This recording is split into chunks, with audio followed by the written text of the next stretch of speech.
কত মানুষ আজকে অবিচারের শিকার, বিনা বিচারে জেল খাটে, কোনো কারণ নাই।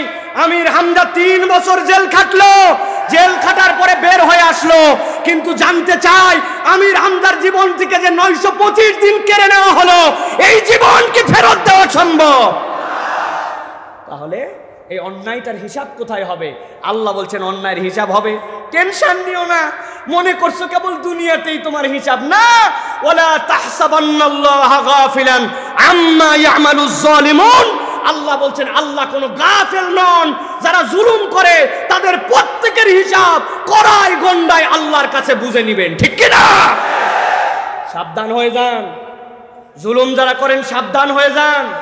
একটা জুলুম ব্যক্তিগত জুলুম, আরেকটা জুলুম সামাজিক জুলুম, আরেকটা জুলুম রাষ্ট্রীয় জুলুম। কেউ যদি রাষ্ট্রীয় জুলুম করে ওইটা জনগণের কাছে এসে আপনি কেবল বললেন মাফ করে দেওয়া এত সোজা নয়, ওই জুলুমের ক্ষতিপূরণ করতে হবে, ঠিক কি না? আল্লাহ বলছেন যদি ক্ষতিপূরণ না করো কি হবে? বলবো আল্লাহ রাব্বুল আমিন বলছেন ইন্নামা ইউআখিরুহুম লিয়াউমিন তাশখাসু ফীহিল আবসার মুহতিনা মুকনি রুসিহিম লা ইয়ারতাদ্দু ইলাইহিম তারফুহুম ওয়া আফইদাতুহুম হাওয়া।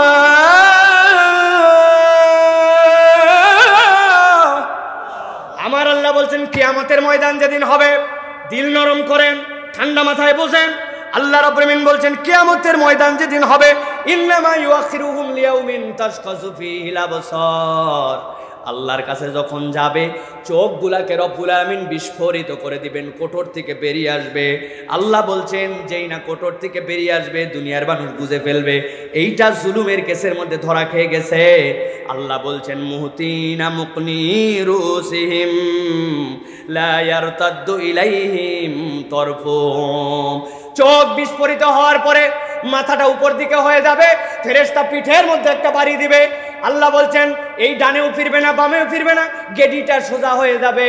এইটা 2 নম্বর তাদের পরিস্থিতি। 3 নম্বর তাদের জন্য ভয়াবহ পরিস্থিতি হবে। ওয়া আফইদাতুহুম হাওয়া। অন্তরটাকে রব্বুল আমিন ওই দিন চূড়ান্তভাবে তাদের হতাশ বানায় দিবেন। কথা বড় সোজা, কিন্তু মুহতিন এখানে হাত তুঞ্জের শব্দ এসেছে, এইটার মানে জানেন?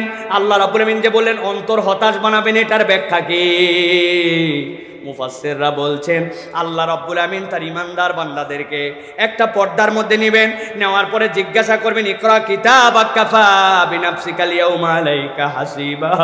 ও আমার বান্দা পড়তো তোর আমলনামা। বান্দা পড়ার পরে ঘাবড়ায় গেছে।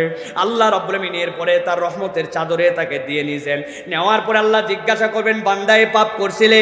হ্যাঁ আল্লাহ করছিলাম।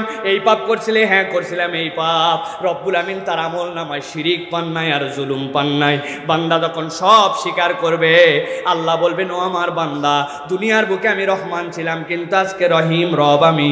বান্দা তোর দুনিয়ার গোপন গুনাহগুলা গোপন রেখেছিলাম, আজকেও বান্দা যা যা তোর গোপন গুনাহ গোপন রেখে আমি আজকে তোকে মাফ করে দিলাম। কিন্তু যেই বেটা জুলুম করে গেছে, দুনিয়ায় বিরাট বাহাদুরি, বিরাট পাওয়ার, ক্ষমতা, বড়াই, দাপট, টাকা, বারবার বারবার বারবার পাওয়ারের মঞ্চে ছিল, কাউকে গুনে নাই, ইচ্ছা মতো মানুষকে শাস্তি দিয়েছে, ইচ্ছা মতো মানুষের নামে জেল জুলুম অবিচার অন্যায় করেছে। আল্লাহ বলছেন ওয়াফিদাতুহুম হাওয়া। অন্তর তার এমন হতাশ হয়ে যাবে ওই বান্দা বুঝে ফেলবে আজকে আর পার পাওয়ার কোনো কায়দা নাই, আজকের দিনে তাকে জাহান্নামে যাওয়া লাগবে। তাহলে আল্লাহর বিচার আছে কি নাই? কথা বলেন আছে কি নাই? দুনিয়াতেও বিচার আছে। এক বড় ফ্যাক্টরির মালিক তার অধীনস্থদের সাথে ভালো ব্যবহার করে না, ভালো করে বোঝেন। একদিন তার ম্যানেজার অল্প একটু ভুল করছে, যাবে কোথায়, উদাম পাদাম গালি দিছে, তারে এমন গালানো গালাইছে, মালিকের গালি সহ্য করতে হয়েছে। বেশি কথা বললে ম্যানেজারই থাকবে না, কিন্তু বুকে কষ্ট পাইছে, চিন্তা করছে এটা কোথাও ঝাড়া লাগবে। ওই এমন রাগা রাখছে, ওর অধীনস্থ যে কর্মচারী তার অল্প একটু ভুল পাইছে, যাবে কোথায়, ম্যানেজার সাথে সাথে তারে উদাম পাদাম গালাইছে। ওই কর্মচারী চিন্তা করছে অন্যদিনও ভুল করি, কিন্তু আজকে ম্যানেজার এত গালালো কেন? মালিক যে গালিয়েছিল ওইটার শোধ দিছে। এরপরে ওই কর্মচারী চিন্তা করছে কোথাও না কোথাও তো এটা শোধ দেওয়া লাগবে। ওর নিচে তো কাউরেই পায় না। পরে দেখছে হ্যাঁ যেটা দারোয়ান আছে অফিসের ওইটা ওর নিচের পদের, অতএব তারে অন্তত যাওয়ার সময় দিবে। ওই বেটা দাঁড়ায় থাকার কথা, বসে আছে, আর যাবে কোথায়? ব্যাককল বেয়াদব, যা ইচ্ছা তাই। দারোয়ান চিন্তা করছে বাবারে অল্প একটু দাঁড়ানো আর বসার মধ্যে আমার এরকম গালাগালি দিল, ব্যাপারটা কি? কিন্তু কথা বলার সুযোগ নাই, কথা বললেই তার উপরে চাকরি নট হয়ে যাবে। বেচারি গজ গজ করতে করতে বাড়িতে চলে গেছে। যাওয়ার পরে রাগ তো কোথাও না কোথাও ঝাড়া লাগবে। ওই বেচারি ভাত একটা মুখে দিছে, ওর দোষ, ওর বইয়েরও দোষ নাই। ওর ওই তরকারির সাথে কাঁচা মরিচ একটা গালের নিচে আস্ত গেছে। যাবে কোথায়? বউরে ডেকে বলছে তুই খারাপ, তোর বাপ খারাপ, তোর বংশ খারাপ, যা ইচ্ছা তাই বলে বউরে গালাগালি করছে। বউ চিন্তা করছে আমি যদি উত্তর দেই এক্ষুনি তো বংশ সহ তালাক দিয়ে দিবে। মনের দুঃখে সারাদিন যার জন্য কষ্ট করি, বেচা তুই তোর ভুলে মরিচ খাইছিস, গালাইছে আমারে। ভিতরে ভিতরে রাগ, সেই রকম রাগ কোথায় ছাড়বে? উনার একটা ছেলে আছে, ছেলেটা প্রত্যেক দিনই বাড়িতে দেরি করে আসে, ওই দিন দেরি করে আসছে, আর যাবে কোথায়? বাপরে বলতে পারিনি, এখন ব্যাটারে ঝাড়ি। কথা বলতে বলতে তুই খারাপ, তোর বাপ খারাপ, এক কথা দুই কথা দিছে দুটা লাগায়। ছেলে চিন্তা করছে প্রতিদিনই ভুল করি, মা আজকে এরকম আমার মাল লাগালো কেন বুঝলাম না। তো রাগ করে বাড়ির থেকে চলে যাচ্ছে। মাকে তো আর মারা যায় না। এবার বাড়িতে বের হওয়ার পরে একটা আদলা ইট পাইছে, অর্ধেক ইট চিনেন, আদলা ইট একটা পেয়ে চিন্তা করতে সামনে যারে পাই তারে মারবো। আল্লাহর কি কাজ! ওই রাস্তা যেটা সামনে দেখেছে তার ওই পার দিয়ে একটা কুকুর হেঁটে যাচ্ছে। কুকুর যেটা হেঁটে যাচ্ছে ওটা লেজ ডাউন দিয়ে যায়, মানে ও কোনো ঝামেলা ঝঞ্ঝটের মধ্যে নাই। কিন্তু ওই চিন্তা করছে আমারে আমার মা বকলো, গাল্লো, আবার মারও দিল, যা আছে কপালে সব রাগ এক জায়গায় করছে ইটের মধ্যে। মারছে একটা কুত্তার পেট বরাবর। কুত্তা চিন্তা করছে অন্যদিন অপরাধ করে মার খাই, আজকে আমার এত জোরে মারলো কেন? দিয়ে দৌড়, যারে পাইছি তারে খাইছি। দৌড়ায় যায় দিছে একটারে কামড়, এমন কামড় দেওয়া দিছে লোকজন মিলে সবাই সারানোর চেষ্টা করতেছে। কুত্তা তো কামড়ালে ছেড়ে দেয়, এ ছাড়ে না কেন? লোকজন মিলে পিটায় পাটায় সারায়। জিজ্ঞাসা করছে আপনি কে? বলছে আমি এই অফিসের বস। টের পাইছেন? এই হিসাব সব জায়গায় হয়তো মিলে না, কিন্তু হিসাব বরাবর করার দিন আছে কিনা? আল্লাহ রাব্বুল আমিন তাহলে বললেন আজকের থেকে আমরা মানুষের প্রতি দয়াদ্র স্বভাবের হব। রাজি আছি তো? 5 নম্বরে আল্লাহ বলছেন এই গুণটা বড় গুণ, কঠিন গুণ। আল্লাহ বলছেন সংকটকালেও আল্লাহর পথে অবিচল থাকা। যখন তোমার জন্য অনুকূল পরিবেশ, ওই পরিবেশে তো সবাই আল্লাহর উপরে তাওয়াক্কুল, আল্লাহর দিকে থাকতে পারে। কিন্তু যখন প্রতিকূল পরিবেশ, আপনার পরিবেশটা আপনার অনুকূল নয়, ওই সময় আল্লাহর পথে অবিচল এবং অটল থাকা। কোরআনুল কারীমের 31 নম্বর সূরা, সূরা লোকমান, সূরা লোকমানের 17 নম্বর আয়াতে আল্লাহ রাব্বুল আলামিন লোকমান আলাইহিস সালামের মুখ দিয়ে তার সন্তানকে উপদেশ দেওয়াচ্ছেন। হযরত লোকমান বলছেন ইয়া বুনাইয়া আকিমিস সালাতা ওয়া'মুর বিল মা'রুফ ওয়ানহা আনিল মুনকার ওয়াসবির আলা মা সাবাক ইন্না যালিকা মিন আযমিল উমুর। আমার রব্বুল আমিন বলছেন, লোকমান উপদেশ দিচ্ছে আমার সন্তান, ইয়া বুনাইয়া আকিমিস সালাত, সালাত আদায় করবে, সৎ কাজের আদেশ দিবে, অন্যায় থেকে বিরত রাখবে। ওয়াসবির আলা মা আসাবাক, বিপদ যখন আসবে ওই সময়ে তুমি ধৈর্য ধরে রাখবে। বিপদে ধৈর্য ধরে রাখাটাই হচ্ছে প্রকৃত মুমিনের স্বভাব, ঠিক কি না? এই মা বোনেরা, অনেকে আপনারা আছেন উল্টাপাল্টা কথা বলেন। যেই দিন আপনি ধানটা শুকোতে দিয়েছেন, আপনার বাড়ির ফসলটা শুকাতে দিয়েছেন, আকাশটা ওই দিন মেঘ করে আসছে। মা বোনেরা বলে আল্লাহ তো আর দিন খুঁজে পায় না, আমি যেই দিন দেই ওই দিনই আল্লাহর বৃষ্টি দেওয়া লাগে। আছে না ভাই? আল্লাহ তো আর বাচ্চা কাচ্চা খুঁজে পায় না, খালি আমার বাচ্চারই বেমার, আমার বাচ্চারই অসুখ। ফকিরের বাচ্চা কত সুন্দর স্বাস্থ্য, আমার বাচ্চার শরীর চলে না, বলে কিনা? আপনি খেয়াল করে দেখেন, আপনার আমার তবিয়তের মধ্যে এইটা আছে। আল্লাহ বলছেন না না না, সালাত যদি আদায় করো, ন্যায় কাজের আদেশ করো, অন্যায় থেকে ফিরাও। আর তুমি যদি যখন বিপদ আসে, ওই বিপদের সময় যদি আল্লাহর উপরে তুমি আশ্রয় নিয়ে আল্লাহর দিকে যদি তুমি টিকে থাকতে পারো, আল্লাহ রব্বুল আমিন বলছেন ইন্না যালিকা মিন আজমিল উমুর, এইটা একটা বান্দার জীবনে সাহসিকতার কাজ। অতএব আল্লাহর দিকে অটল এবং অবিচল থাকতে হবে। আল্লাহ রাব্বুল আলামিনের পথে আপনাকে অনড় থাকতে হবে, ঠিক কি না? খোঁচা দিবে আপনাকে, এই বয়সে দাঁড়িয়ে রেখে হুজুর হয়ে গেলি, বাহ, দেখি আবার টাকনুর উপরে কাপড় পরা ধরছিস, ওরে বাবা, ইসলাম ইসলাম খুব করিস, বিরাট হুজুর হয়ে গেছিস। আপনি চিন্তা করছেন ইরিফ বাবারে আমারে হুজুর বলে খোঁচা দিল, দাড়ি দিয়ে খোঁচা দিল। আপনি সেলুন আড়ালে যায় বলছেন প্রথমেই শ্বাস দিও না, প্রথমে 3 নম্বরটা দাও, আস্তে আস্তে কমায়, আসে না? খবরদার খবরদার, দুনিয়ার কারো কথাবার্তায় আল্লাহর দিক থেকে পথ হারা হওয়া যাবে না, ঠিক কি না?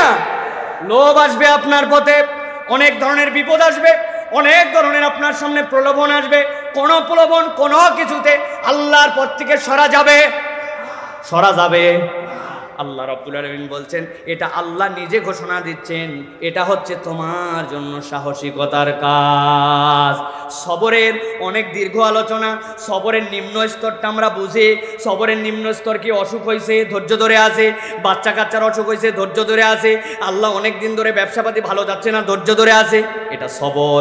কিন্তু এটা সবরে ওলিয়া নয়। সবরের নিম্ন স্তর এটা। সবরে ওলিয়া হচ্ছে মা আমার আল্লাহু লাক, আল্লাহ যা আপনাকে নির্দেশ দিয়েছেন, ওয়া মা নাহাল্লাহু আনহু, আর আল্লাহ যা থেকে আপনাকে নিষেধ করেছেন। আল্লাহর দুনিয়া একদিকে, আল্লাহর হুকুম একদিকে, আল্লাহর দুনিয়া বাকিটা একদিকে, আল্লাহর নিষেধ আপনার জীবনে একদিকে।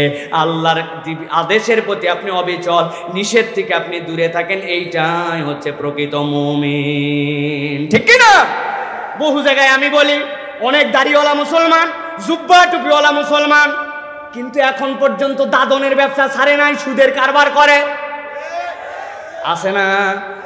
ওরে বাবা রে বাবা, হাজি সাহেব সব বাদ দিয়ে দিছে কিন্তু দাদনের ব্যবসা করে। এই আপনি এই কাজ করেন কেন? বলে আমাকে বেশি বুঝাতে আসো না, এটা 1500 বছর আগের দুনিয়া না, এক্সপোর্টের বিজনেস, ইম্পোর্টের বিজনেস, দুনিয়ার যত কারবার সব এখন লাগে সুদ, আর তুমি বলতেছো এটা চলে না। বাবা চলে না, সব বুঝবে না, তোমরা বয়স হোক তারপরে বুঝবে। উনি দাদনে টাকা লাগায়, সুদে টাকা লাগায়। আসরের নামাজ পড়ে মসজিদ থেকে বের হয়েছে, এক লোক আসে বলছে 1000 টাকা দেন, হাতে টাকা নাই। বলছে বাবারে বড় বিপদে পড়ছে, 1000 টাকা দেন। বললাম হাতে টাকা নাই। বলছে চাচা আপনি কি মনে করছেন এমনি নিব? আজকে কি বার? শুক্রবার, 1000 টাকা দেন, আগামী মঙ্গলবার 1250। বলছে বেকুব কোথাকার, মানুষের হাতে টাকা থাকে নাকি? ঘরে চল। ঘরে নিয়ে চলে গেছে, যাওয়ার পরে 1000 টাকা বাইর করে দিছে। দেওয়ার পরে বলছে লাগলে আরো বল, তোর চাষিও কিন্তু এই কারবার করতেছে, তবে যা করবি তাড়াতাড়ি কর। ছোট দিনের বেলা মাগরিবের আজান হচ্ছে, আমি কিন্তু মসজিদে যাই মাগরিবের নামাজ ধরবো।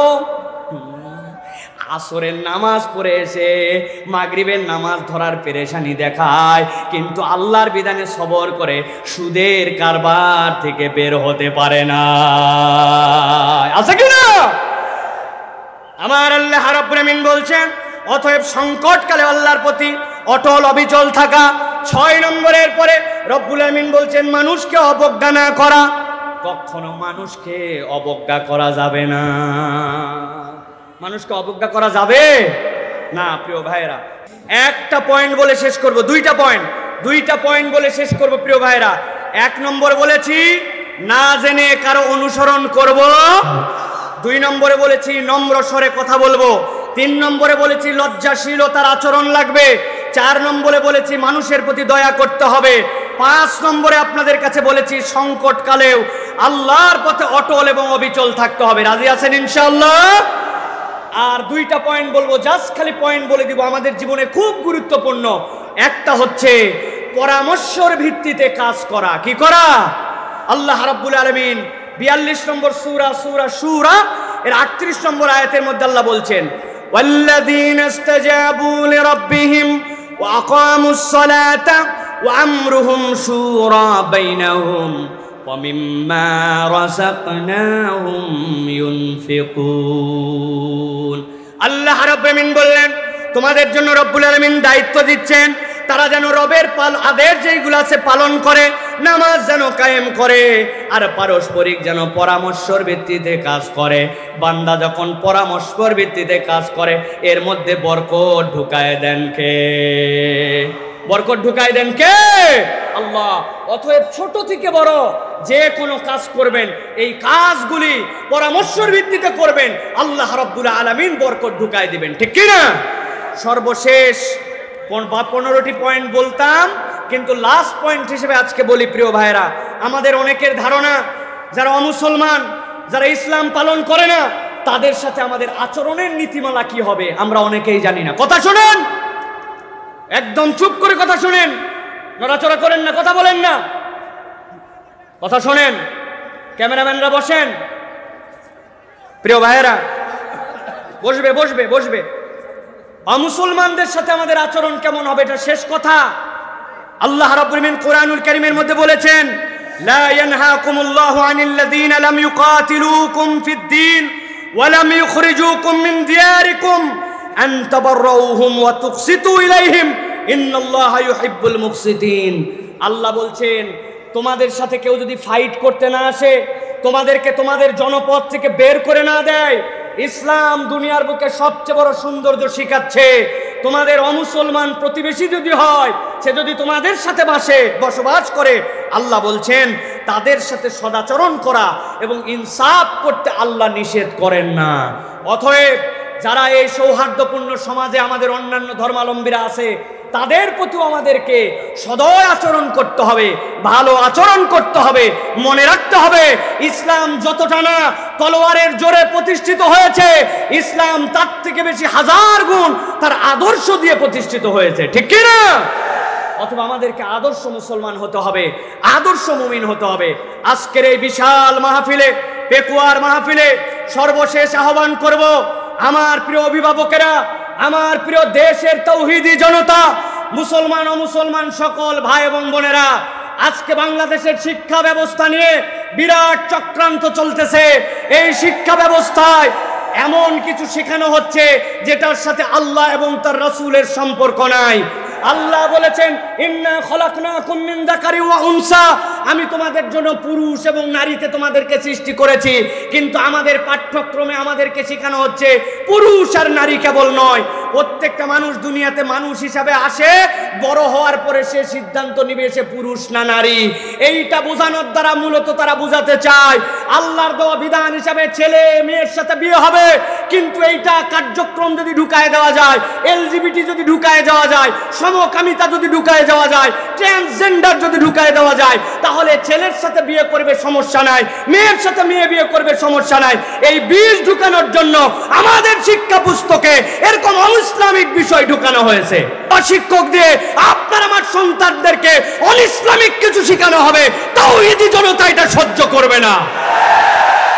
এটা কেবল হইচইয়ের বিষয় নয়, আপনারা সতর্ক হবেন। ক্লাস 7 এর বইয়ের সামাজিক বিজ্ঞান বইয়ের 41-42 নম্বর পৃষ্ঠা যে খুলে পড়ে দেখবেন, যদি এরকম কিছু পেয়ে থাকেন এটার প্রতিবাদ করতে হবে।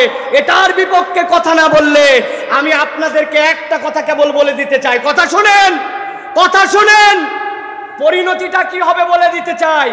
গত 2 দিন আগে ভারতে ইন্ডিগো পরিবহনে একটা বিমান কোম্পানি, ওই বিমান কোম্পানির একটা ফ্লাইট ছিল, যেই ফ্লাইটটা 50 মিনিট ডিলে হয়েছে। কয় মিনিট?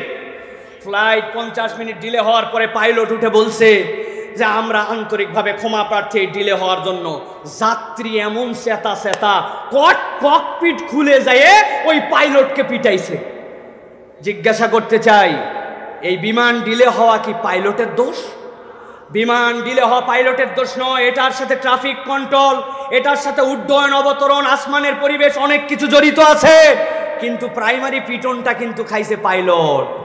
আজকে যারা শিক্ষা ব্যবস্থা নিয়ে গভীর ষড়যন্ত্র করতেছে, আর আপনি বলতেছেন এটা সরকারের বিষয়, এটা শিক্ষা মন্ত্রণালয়ের বিষয়, এ নিয়ে আমাদের এত মাথা ঘামানোর কিছু নাই। আমি গ্যারেন্টি দিয়ে দিলাম, পিটন এবং বিপদ যখন আসবে, সরকারের কাছে যাওয়ার আগে আপনার পরিবার থেকে বিপদ শুরু হবে, ঠিক কি না? আপনার সন্তান কথা শুনবে না, ইসলামের পথে থাকবে না, আল্লাহ আল্লাহ রসুলকে মানবে না, আপনি এর ভিকটিম হবেন। তার প্রমাণ বৃদ্ধাশ্রম থেকে ফোন করে বলে আপনার আব্বা অসুস্থ, নিয়ে যান, এখান থেকে তিনি মৃত্যু সজ্জায়, নিতে পারবেন কিনা? বাংলাদেশে 2 দিন আগে এক সন্তান বলছে আমার এখন হাতে সময় নাই, পারলে আঞ্জুমানে মফিদুল ইসলামকে দিয়ে আপনারা লাশ দাফন করেন। বাংলাদেশের বৃদ্ধাশ্রমের অবস্থা এখন এরকম। যারা আগে শিক্ষা গ্রহণ করেছে, আর এই শিক্ষা কার্যক্রম যদি চলে, প্রথম মায়ের আমাদের পরিবারে পড়বে, শকুনের চোখ মুসলমানদের পরিবারে পড়েছে। অতএব প্রত্যেকটা অভিভাবককে দায়িত্ব দিলাম, সচেতন হন, কথা বলেন, জানান, এই কার্যক্রমকে রুখে দিতে হবে। আল্লাহ আমাদেরকে বোঝার তৌফিক দেন, বলেন আল্লাহুম্মা আমিন।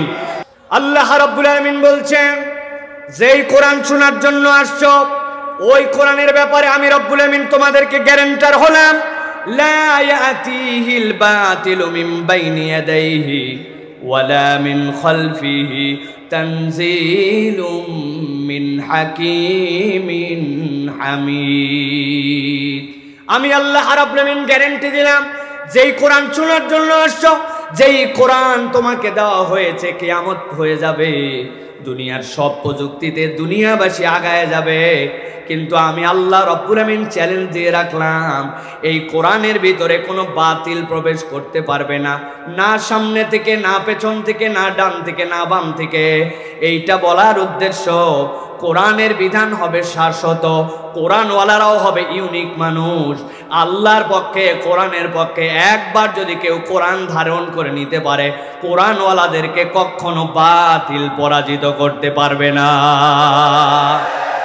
বাতিল নানানভাবে চেষ্টা করবে, অনেকভাবে আক্রমণ করবে, কিন্তু যুগে যুগে প্রমাণ হয়েছে কোরআনের সামনে, ইমানের সামনে কোনো কিছু টেকে না, ঠিক না?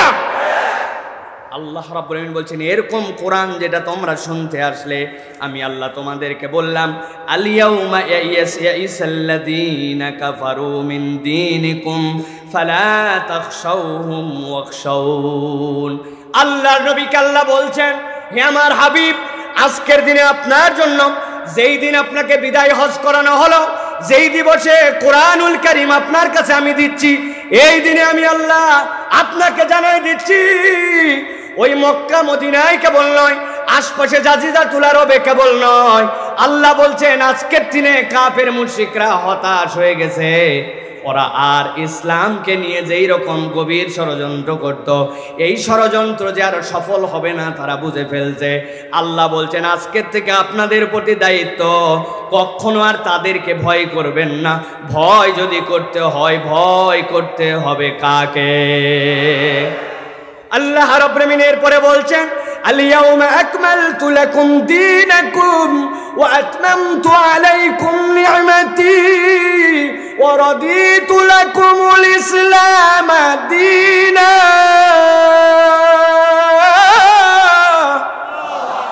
এই দুনিয়ার মানুষ, আমি আল্লাহ রাব্বুল আমিন তোমাদেরকে বললাম, আজকের থেকে দিনকে পূর্ণ করে দেওয়া হলো। এই দিনকে আল্লাহ রাব্বুল আমিন তামাম করে দিলেন। এই দিনের মধ্যে আর কোনো রকম রব্বুল আমিন কমতি রাখলেন না। কিয়ামত পর্যন্ত এই দিনের মধ্যে কোনো এডিশন লাগবে না, কিচ্ছু লাগবে না। আর আল্লাহ বলছেন, এই দিন হিসাবে, জীবন বিধান হিসাবে আল্লাহ রাব্বুল আলামিন ইসলামের প্রতি সন্তুষ্ট হয়ে গেলেন। এর মানে আপনার জীবনের চলার পথ, বলার পথ, আপনার জীবনের নামাজের পথ, রোজার পথ, আপনার জীবনের যত ধরনের পথ আছে, সব পথ এবং পথেও আপনাকে ইসলাম থেকে নিতে হবে, ঠিক না? কিন্তু একদল লোক তো আমরা দেখতে পাই, নামাজের ইসলাম পছন্দ করে, রোজার ইসলাম পছন্দ করে, টুকটাক যাকাত দিতেও ভালো লাগে, কিন্তু যেই না বলা হবে দুর্নীতির বিচারটা আল্লাহ রাব্বুল আলামিনের কোরআনের বিধান অনুযায়ী হোক, যেই লোক আমার ব্যাংকের টাকাটা লোপাট করে দিল, যেই লোক জাতির ভাগ্যা কাছে অন্ধকার নামায়া দেশের টাকা দুর্নীতি করলো, ওই বিচারগুলা কোরআনের আয়াত দিয়ে করা হোক, ওই মানুষ তখন কোরআনের আয়াত দিয়ে বিচার চায় না। আছে কি না? এর মানে বোঝা যায় কি? এর মানে বোঝা যায় ডাল মে কুছ কালা হয়, ঠিক কিনা?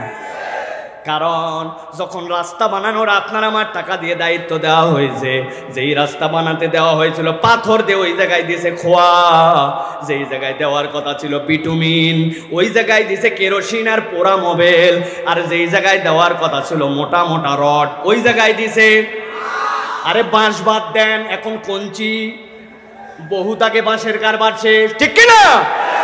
আমি কাউকে খোঁচানোর জন্য বলছি না, আমার রব্বুল আমিন বলছেন ফামানি তুররা ফি মাখমাসাতিন গায়রা মুতাজানিফিল লিইসমিন ফাইন্নাল্লাহা গফুরুর রহিম। এই দুনিয়ার মানুষ, তোমাদের মধ্যে ভুল থাকবে, অপরাধ থাকবে, তোমাদের মধ্যে থেকে দুনিয়ার মানুষের অপারগতা থাকবে, কিন্তু অপারগতা আল্লাহর কাছে স্বীকার করে আল্লাহর দিকে ফেরত আসতে হবে। কিন্তু তুমি আল্লাহর দিকে ফেরত আসবে না, আবার আল্লাহর দেওয়া বিধানকে পছন্দ করবে না, তাহলে তুমি কখনো পূর্ণাঙ্গ মুমিন হতে পারবে না, ঠিক কি না? কথা ভালো করে বোঝেন, যেইগুলো মানুষ দাঁড়ায় আছেন তারা ভালো করে বোঝেন। এই যে কোরআনুল কারীম দেখতে পাইছেন, কথা বলেন, দেখতে পেয়েছেন?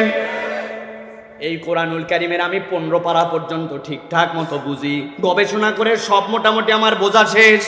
এই 15 পারার ব্যাপারে আমার কোনো মন্তব্য নাই, কিন্তু বাকি 15 পারা এখনো বুঝে উঠতে পারি নাই, অতএব আমি 50% মুসলমান, তাই তো? একুয়ার মানুষ ভালো করে বুঝে বলেন, কোরআনুল কারীম সব পড়ছি, কেবল সূরা নাসটা এখনো বুঝি নাই। সূরা নাসের কেবল সবই বুঝছি, কেবল শেষ আয়াত যেটা ছিল ওই আয়াতটার ব্যাপারে আমার কিছু কথা আছে, মিনাল জিন্নাতি ওয়ান নাস, এইটা বুঝবো, শুধু এইটুকু বাকি সব আয়াত মেনে নিয়েছে, অতএব আমি 99% মুসলমান। ভালো করে মাথার থেকে কনসেপ্ট পরিষ্কার করে যান। আপনি যদি কোরআনের একটা আয়াতের একটা অক্ষর পর্যন্ত আপনার পণ্ডিতি খাটান, তাহলে আপনার ঈমান 0%, ঠিক কি না? তাহলে আপনাকে স্বীকার করতে হবে কোরআনুল কারীমের মধ্যে যা বিধান আছে আমার মাথায় ধরলেও স্বীকার করি, না ধরলেও স্বীকার করি, আমার বুঝে আসলেও মানি, না আসলেও মানি, এর নাম হচ্ছে ঈমান, ঠিক কি না? প্রিয় মুসলমানেরা, আজকে মূলত আমি আপনাদের কাছে যতক্ষণ সময় পাবো একটা বিষয় নির্ধারণ করে আসছি, সেই বিষয়ে বলবো। আল্লাহ যে বললেন আল ইয়াউমা আকমালতু লাকুম দীনাকুম, দিনকে পূর্ণ করে দেওয়া হলো। নবী করিম সাল্লাল্লাহু আলাইহি সাল্লাম হজ করেছেন একবার, উমরা করেছেন 4 বার। নবী করিম সাল্লাল্লাহু আলাইহি সাল্লাম যখন বিদায় হজের দিবসে আসলেন, বিদায় হজের দিবসে এসে নবী করিম সাল্লাল্লাহু আলাইহি সাল্লাম উম্মতকে যে ভাষণ দিলেন, যারা ইতিহাসবিদ, যারা মুহাদ্দিসিনে কেরাম, তারা এই ভাষণটাকে 31টা পয়েন্টে ভাগ করছেন। কয়টা পয়েন্ট? ভাই কথা বলেন না কেন? বলবেন হুজুর কথা বলে লাভ কি? কথা না বললে আপনার মনে থাকবে না। কয়টা পয়েন্ট? এই 31টা পয়েন্টকে ফুকাহায়ে কেরাম, মুহাদ্দিসিনে কেরাম, মুফাসসিরিনে কেরাম নবী করিম সাল্লাল্লাহু আলাইহি সাল্লামের এই ভাষণগুলোকে 15টা আয়াতে কারিমার আলোকে মানুষের 15টা জীবন ঘনিষ্ঠ বৈশিষ্ট্যের সাথে সম্পৃক্ত করেছেন। কোন উম্মত যদি এই 15টা বৈশিষ্ট্যে নিজের জীবনকে বৈশিষ্ট্যমণ্ডিত করে নিতে পারে, ওই বান্দাটা দুনিয়াতেও সফল, কিয়ামতের দিনে আল্লাহর কাছেও সফল। সুবহানাল্লাহ। তাহলে বৈশিষ্ট্য কয়টা? 15টা। আজকে আমরা এক এক করে সিদ্ধান্ত নিব, এই 15টা বৈশিষ্ট্যের সংক্ষিপ্ত কোরআনুল কারীম থেকে টাচ নিব এবং আমরা বুদ্ধি বিবেক খাটায়া আমরা এখান থেকে চলে যাব। কারো প্রতি কোনো আমাদের হিংসা নাই, বিদ্বেষ নাই। ইমানদার কাউকে হিংসা বিদ্বেষ করে না, কাউকে প্রতিপক্ষ অযথা বানায় না। কোরআন সবাইকে তার কাছে টানতে চায়, কিন্তু যদি কোরআনকে কেউ বিদ্বেষী বানায় তাহলে মুসলমান তাকে বিদ্বেষী বানায়, ঠিক না? সকলে আমাদের বন্ধু, কিন্তু আপনি যদি আল্লাহকে পছন্দ না করেন, ইসলামকে পছন্দ না করেন, কোরআনকে পছন্দ না করেন, তাহলে আপনার সাথে আমার কথা আছে, ঠিক কি না? এই জন্য প্রিয় ভাইয়েরা, আমরা কোরআনুল কারীম থেকে আমরা 15টা পয়েন্টে আমাদের জীবনের পথ ও পাথেও আল্লাহর নবী যেটা বিদায় হজ্জে আমাদের জন্য নির্দেশনা দিয়ে গেছেন, এইগুলা শুনবো শোনারও নিয়তে নাকি মানার নিয়তে? বুঝে বলেন, শোনা না মানা? আল্লাহ আমাদেরকে আজকের এই মাহফিলে একটা বৈশিষ্ট্য হলেও জীবনে ধারণ করে যাওয়ার মতো তৌফিক দান করেন, বলেন আল্লাহুম্মা আমিন। একটা মুখ বন্ধ থাকবে না ভাই। এই আমিনের বরকত আছে। দাঁড়ায় থাকেন, বসে থাকেন, দূরে থাকেন, কাছে থাকেন, বলেন আল্লাহুম্মা আমিন। হয় না? আরেকবার মহাব্বতে বলেন আল্লাহুম্মা আমিন। চলেন তাহলে এক এক করে আমরা শুরু করি। আপনারা নাম্বার মিলাই নেবেন প্রিয় ভাইয়েরা। হামজা আসবে, আমি চলে যাব ইনশাআল্লাহ।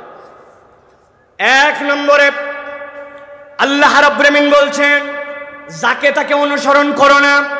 ডিগবাজি দেয়, কিছুদিন পরে আদর্শ পরিবর্তন করে, আবার বড় মাহফিল পাইলে বড় বড় লেকচার মারে, আছে না? আমার আল্লাহ রাব্বুল আমিন বলছেন, জানে জানে যাকে তাকে না জেনে অনুসরণ করো না। এটা 1 নম্বর বৈশিষ্ট্য ঈমানদারের। না জেনে না বুঝে একদিকে চলে যাবে, একদিকে ছুটে যাবে। একটা বিজ্ঞাপন দেখছে, বিজ্ঞাপন দেখে পাগল হয়ে গেছে। অমুকে কোম্পানি আপনাকে বলছে টাকা ডবল বানায় দিবে, আপনি ঝাঁপ দিয়ে পড়ে গেছেন। এটা ঈমানদারের বৈশিষ্ট্য হবে। আল্লাহ রাব্বুল আমিন কোরআনুল কারীমের মধ্যে বলছেন, কোরআনের 68 নম্বর সূরা কলামের মধ্যে আল্লাহ 10 থেকে 13 নম্বর আয়াতের মধ্যে বান্দার জন্য দিক নির্দেশনা দিয়েছেন। আল্লাহ বলছেন, ওয়ালা তুতি কুল্লা হাল্লাফিম মাহিন হাম্মাজিম মাশাইম বিনামিম মান্নাইল লিল খায়রি মু'তাদিন আযীম। আমার রব্বুল আমিন বলছেন, এই দুনিয়ার মানুষ, যে ব্যক্তি অধিক শপথ করে, কথায় কথায় আল্লাহর কসম বলে, কথায় কথায় কিরা কাটে, কথায় কথায় বলে খোদার কসম, আল্লাহর কসম, বাপের কসম, মায়ের কসম, জমিনের কসম, তোর মাথার কসম, আমার বইয়ের কসম, ইজ্জতের কসম, চোখের কসম, আছে না ভাই? আমার আল্লাহ বলছেন, খবরদার, যেই ব্যক্তি বেশি বেশি কসম করে, যে লাঞ্ছিত, আপনি তার অনুগত্য করবেন না। হাম্মাজিম মাশাইম বিনামিম। আরেক দল আছে, একের কথা অপরের কাছে পিছনে যে লাগায়, সামনে বলার সাহস করে না, কিন্তু পিছনে পিছনে কথা লাগালাগির খেলা করে। আল্লাহ বলছেন, হে নবী, আপনাকে দিয়ে আপনার উম্মতকে বলা হলো, পিছনে পিছনে যে কথা বলে তার সাথে যেন আপনার উম্মতের সম্পর্ক না থাকে। শিওর থাকবেন, আপনার কাছে এসে একজন বলছে অমুক অমুক অমুক অমুক এই কথা বলেছে, আপনার কাছে ভালো হচ্ছে, আপনি শিওর হবেন যেই ব্যক্তি পিছনের কোন করে অপরের কথা আপনাকে বলতেছে, ওই ব্যক্তি যখন সুযোগ পাবে আপনার কথা অন্যের কাছে বলবে, ঠিক কি না? আল্লাহ বলছেন, এর সাথে আপনার কোনো সম্পর্ক নাই। মান্নাইল লিল খায়রি মু'তাদিন আযীম। আর একটা গ্রুপের অনুসরণ করবেন না, যেই ব্যক্তিটা ভালো কাজে বাধা দেয়, সীমা লঙ্ঘন করে, উতুল্লিন বাদা যালিকা জানিম। কঠোর স্বভাবের অধিকারী, তদুপরি এই মানুষটা কুখ্যাত। আল্লাহ বলছেন, কুখ্যাত চরিত্র, কঠোর স্বভাব, পাপিষ্ঠ, সীমালঙ্ঘনকারী, আর মানুষকে কল্যাণের দিকে আসতে বাধা দেয়, এরকম মানুষের সাথে ঈমানদারের কোনো সম্পর্ক থাকবে না, ঠিক কি না? শুধুমাত্র রাস্তাঘাটে সম্পর্ক থাকবে না, কিন্তু যখন ভোট দেওয়া লাগবে তখন এইগুলো মানিছিল আমাদের প্রিয় মানুষ, ঠিক কিনা? ঠিক বললেন না? প্রিয় ভাইরা, ভালো করে বুঝে নেন, হিসাব মিলাই নেন, আজকের থেকে সিদ্ধান্ত নেন, এই ধরনের কোনো মানুষের অনুসরণ জেনে বুঝে আমরা করতে পারি না, ঠিক কি না?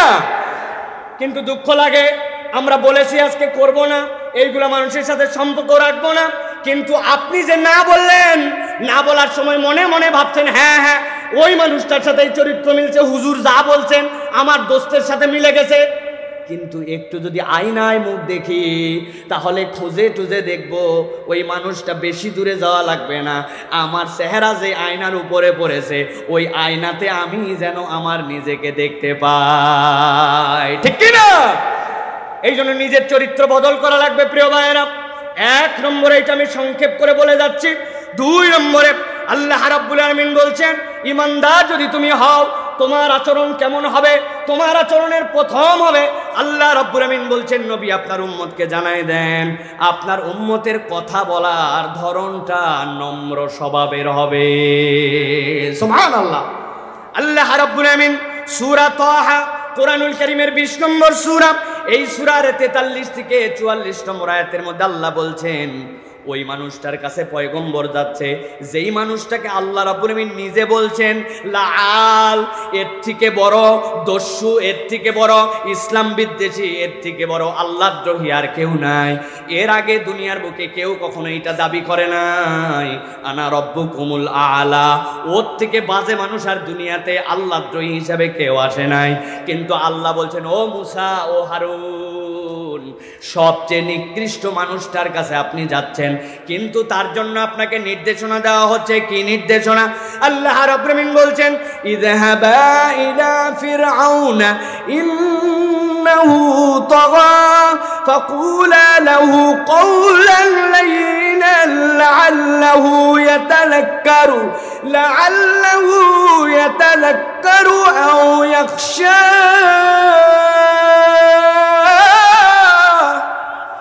আমার আল্লাহ রাব্বুল আমিন বলছেন, ইযহাবা, আপনারা দুইজন যান ফেরাউনের কাছে। ওই ফেরাউন তো আল্লাহর দ্রোহিতা করেছে, ওই ফেরাউন নিজেকে রব্বুকুমুল আলা বলেছে, কিন্তু আমি আল্লাহ বললাম ওই পথভ্রষ্ট, ওই আল্লাহদ্রোহী ওই মানুষটার কাছে যাবেন আপনারা। ফাকুলা লাহু কওলান লাইয়িনা, তার সাথে কখনো গরম গরম কথা বলবেন না। গরম গরম কথা বলার দ্বারা তার পরিবর্তন হবে না। আল্লাহ বলছেন, আপনি যদি নরম করে নম্র কথা বলেন, আশা করা যায় হয়তোবা সে স্মরণ করবে অথবা ভীত হয়ে যাবে। খেয়াল করে দেখেন, ফেরাউন যদিও ঈমান আনে নাই, আল্লাহর দিকে ফেরত আসে নাই, কিন্তু মুসার কথা শুনে কিন্তু ফেরাউন ভীত বহব্বল হয়ে গিয়েছিল, ঠিক কি না? ওই যে তাদের জাদু ছড়াই দেওয়ার কথা, কে জাদু আগে ফেলবে? মুসা আলাইহিস সালাম বললেন, তোমরা আগে ফেলো।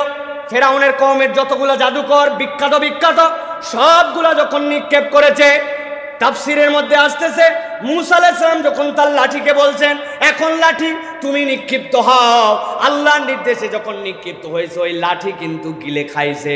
ওই লাঠি কিন্তু আক্রমণ করে নাই, ও কেবল মুখটা হা করেছে, উপরেরটা আসমানমুখী, নিচেরটা জমিন। ও কামড়ও দেয় নাই, কেবল নিঃশ্বাসটা টেনে নিয়েছে। ফেরাউনের পরিষদের যত জাদু ছিল সবগুলা তার পেটের মধ্যে ঢুকে গেছে। ওই মঞ্চের মধ্যে আর কিছু করতে হয় নাই।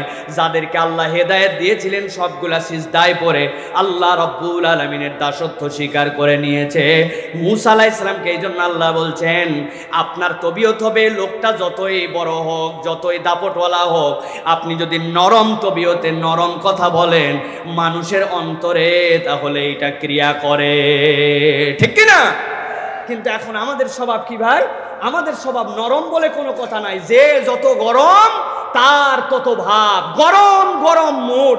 মানুষ অনেক সময় রাগ করে বলে, আমাকে তো চিনিস না, এখন নরম করে আসি, রাগলে যে আমি কি, রাগলে তুই টের পাবি। ও চিন্তা করছে রাগী হওয়া, খারাপ স্বভাবের হওয়া, কর্কশ কথা বলা, এইটা মনে হয় তার ক্রেডিট। আল্লাহ বলছেন এইটা কখনো ইমানদারের চরিত্র হতে পারে? তাহলে আজকের থেকে আমরা এই স্বভাবে কি পরিবর্তন করতে পারবো ভাই? সব জায়গায় করলেও বউয়ের কাছে জানি নরম হয় না, ঠিক তো? বাপ রে বাপ, বাহিরে যত না যত ভাব, উনি বউয়ের কাছে যাওয়ার পরে বিরাট বড় বাঘ, অতি উত্তেজিত ভাব, একজন আরেকজনকে গর্ব করে বলছে, আমার বউয়ের কাছে আমি কেমন বাঘ জানিস, আমি এইরকম বাঘ, আমি হাত ধুয়ে হাত ধোয়ার ওই পাত্রের পানিটা পর্যন্ত ফেলি না, আমি এইসা বাঘ, আমি এইসা মরদ। আমি মাঝে মাঝে বলি, আপনি যদি নিজেকে মানুষ থেকেও বাঘ বলেন, তা আপনি এরকম একজন মানুষকে বিয়ে করছেন কেন? আপনার কাজ তো ছিল কোনো বাঘিনী দেখে বিয়ে করা, ঠিক কিনা? আচার আচরণ পরিবর্তন করেন। এই আচার আচরণের এফেক্ট আমাদের সন্তানের উপরে পড়তেছে। বাপ মা রাত দিন ঝগড়া করে, দুইজনের মধ্যে কথা নাই, দুইজন ইশারা ইঙ্গিতে কথা বলে। ছেলেরে বলে, তোর আব্বাকে বল বাজার থেকে জানি একটুখানি মাছ কিনে নিয়ে আসে।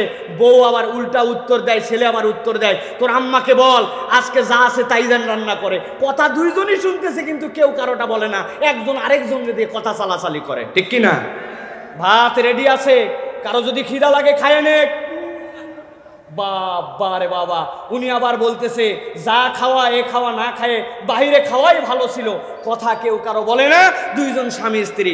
আপনি মনে করছেন বিরাট ভাব নিয়ে ঘোরাফেরা করতেছেন, এই এফেক্ট আপনার উত্তর প্রজন্মের উপরে পড়বে।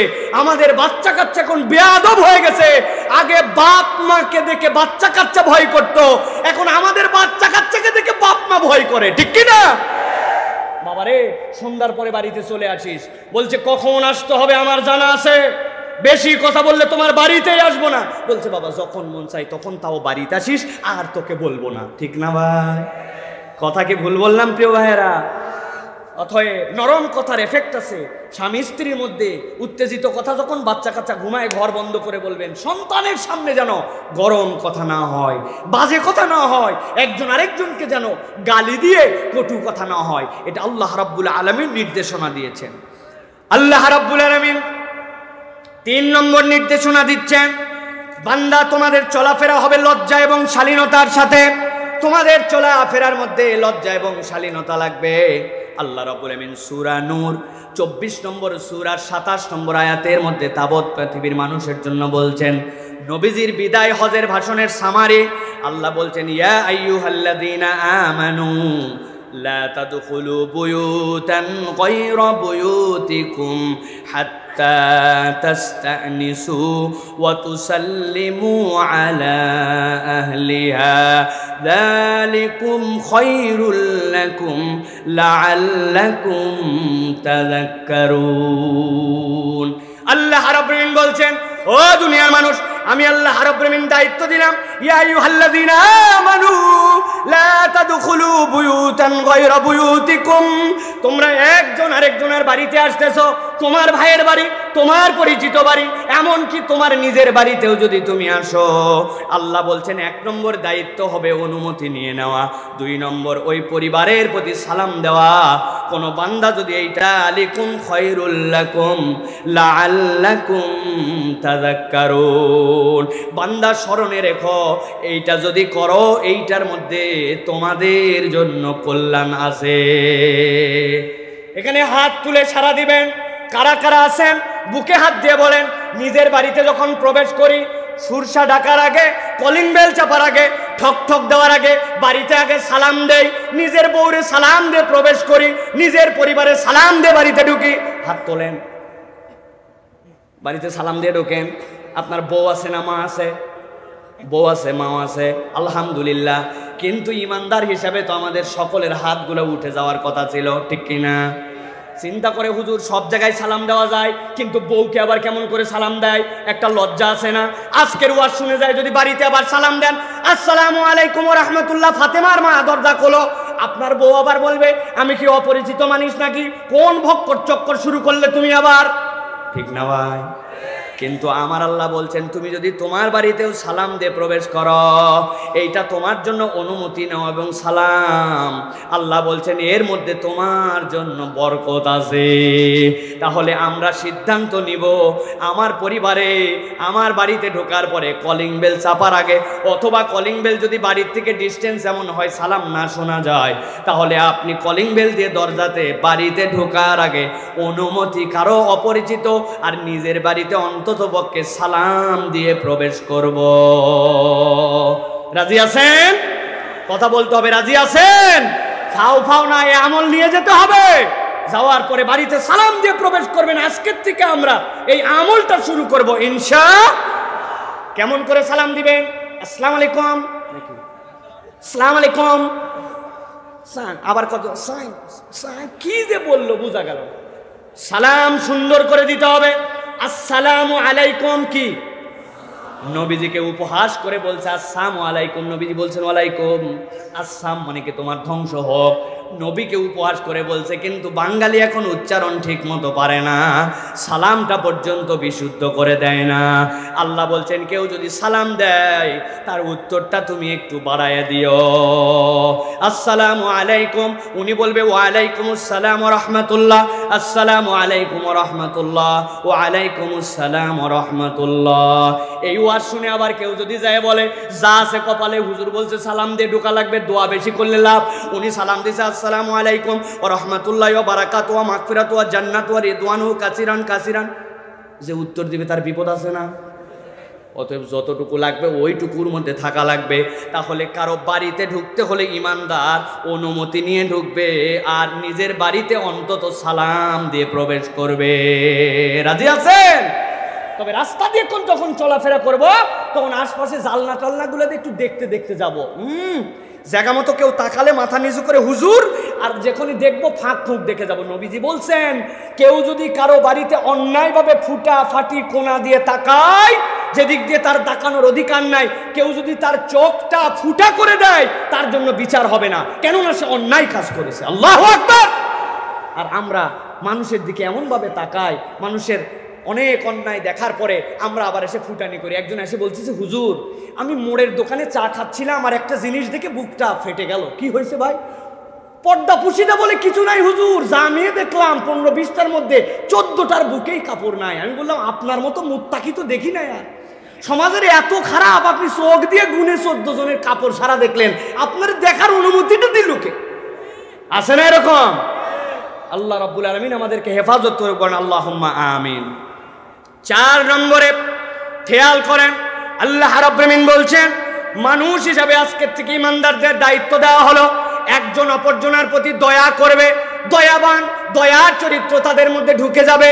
আল্লাহ রাব্বুল আলামিন কোরআনুল কারীম সূরা কসাস 28 নম্বর সূরার 77 নম্বর আয়াতের মধ্যে বলছেন ওয়া আহসিন কামা আহসানাল্লাহু ইলাইক ওয়া লা তাবগিল ফাসাদা ফিল আরদি ইন্নাল্লাহা লা ইউহিব্বুল মুফসিদিন।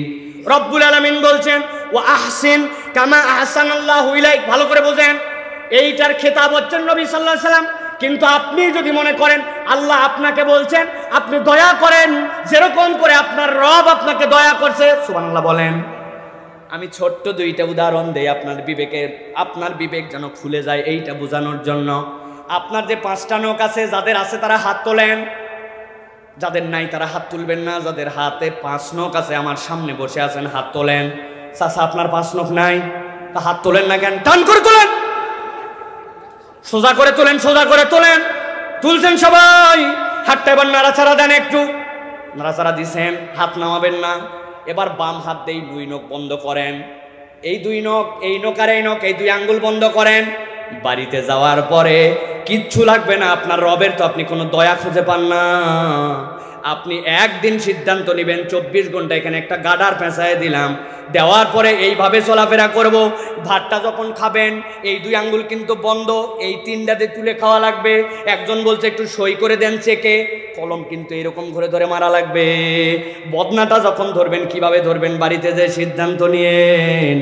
আমার আল্লাহ বলছেন বান্দা তুমি রবের দয়া খুঁজে পাও না, কিন্তু তোমার হাতের মেকানিজমের দিকে তাকালে তুমি টের পাবে তোমার আল্লাহ তোমার প্রতি কি দয়া করেছে, ঠিক কি না?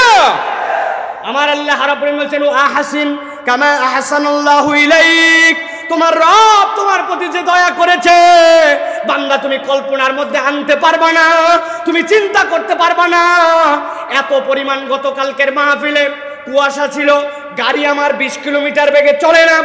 গাড়ি যখন চলতেছে, চলার সময় ভিতরে হিট চলে, ভিতরে ঠান্ডা চলে, সামনে ওয়াইফাইটা দিয়ে ওয়াইফাইটা দিয়ে মাঝে মাঝেই ওই সামনের গ্লাসের পানি পরিষ্কার করা লাগে। চিন্তা করলাম পানি পরিষ্কার করতে করতেও হঠাৎ করে ওয়াইফারে চাপ দেয়, পানি আর আসে না। বলে কি ব্যাপার, পানি নাই কেন? বলে রিজার্ভের ট্যাঙ্কিতে যে পানি ছিল পানি ফুরাই গেছে। আমি চিন্তা করলাম বসে বসে, আই রব আমি তো ওই ওয়াইফারের পানিটা পর্যন্ত না, এইটা দেখতেছি যখন 1-2 মিনিট, ওই সময়ও তো আমার চোখ অন্তত 10 থেকে 15 বার আমার চোখের পলক পড়ে গেছে। একটা মানুষ দিনের মধ্যে 22,000 বার চোখের পলক ফেলে। তাহলে রব্বুল আমিন যদি নির্ধারণ করে দিতেন তোমাকে এটা চার্জিং সিস্টেম অথবা এটার পানির জন্য কোনো একটা ব্যবস্থাপনা রাখতে হবে, বান্দার অধিকাংশ সময় এইটা মনে থাকতো না, খেয়াল থাকতো না। বান্দা বাজারে গেছে, যাওয়ার পরে একজনকে বলছে আমারে ধরো, কারণ আমার পানি ফুরায় গেছে, আমার চোখ আর ঠিক মতো কাজ করে না। আপনি মনে করছেন চোখ এমনি এমনি পড়ে না ভাই, চোখের মধ্যে লিকুইড আছে, ওইটা দিয়ে আপনার করটিয়া যেইটা, আপনার যে চোখের মনি যেইটা, সবগুলাকে ঠিক রাখে, এইটার মাধ্যমে চোখের পলকটা পড়ে। আপনাকে আমাকে বললে রবের কোনো আমরা নিয়ামত আর কৃতজ্ঞতা খুঁজে পাই না, কিন্তু আমার আল্লাহ বলছেন তোমার প্রতি আমি রব্বুল আলামিন যে পরিমাণ নিয়ামত দিছি এইটাকে হিসাবে মিলাতে পারবে না, ঠিক কিনা? কিন্তু মানুষ রবের প্রতি বড় অকৃতজ্ঞ, ঠিক কিনা? একটা জিজ্ঞাসা করবো পেকুয়ার মুসলমান, দেখি উত্তর দিতে পারেন কিনা। কোনো একটা লোক 10 বছর ধরে অন্ধ ছিল, একটা লাঠি নিয়ে চলাফেরা করত, শুনতেছেন? এই ডান পাশে যারা শুনতেছেন, 10 বছর অন্ধ, লাঠি একটা নিয়ে চলাফেরা করে।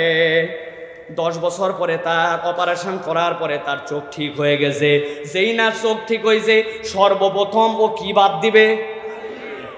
কি ভাই খেয়াল করেন, 10 বছর যারা চললো না, যারে ছাড়া তার এক ধাপ ফেলা যায় না, ওর কাছে যখন চোখের দৃষ্টি আসলো, ওই লাঠি মানুষ বাদ দেয়, ঠিক কিনা?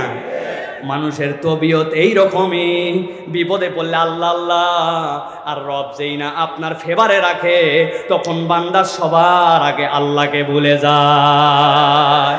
এই জন্য আল্লাহ রাব্বুল আলামিন বলছেন, ওয়া আহসিন কামা আহসানাল্লাহু ইলাইক ওয়ালা তাবগিল ফাসাদা ফিল আরদ ইন্নাল্লাহা লা ইউহিব্বুল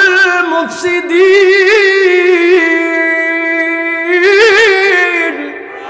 আমার রব্বুল আমিন বলছেন, আল্লাহ তোমার প্রতি যে দয়া করলেন, তুমিও মানুষের প্রতি দয়া করবে।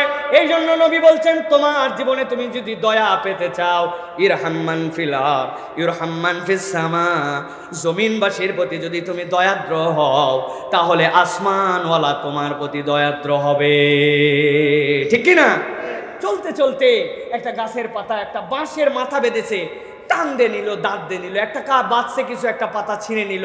এই চা খেতে খেতে অল্প একটু চায়ের নিচে আসে একটা কুকুর ছিল, একটু মেরে দিল।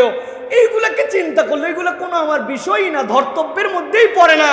কিন্তু প্রিয় ভাইয়েরা, আল্লাহর কাছে আপনি দয়ার হিসাবে যদি নিজের নামটাকে উঠায় আল্লাহর দয়া পেতে চান, প্রত্যেকটা আকাশ যেইগুলার মধ্যে কোনো উপকার নাই, দয়াদ্রত নাই, এইরকম উচ্ছৃঙ্খল জীবন ছেড়ে দয়াবান হয়ে সুশৃঙ্খল জীবন যাপন করতে হবে, ঠিক কিনা?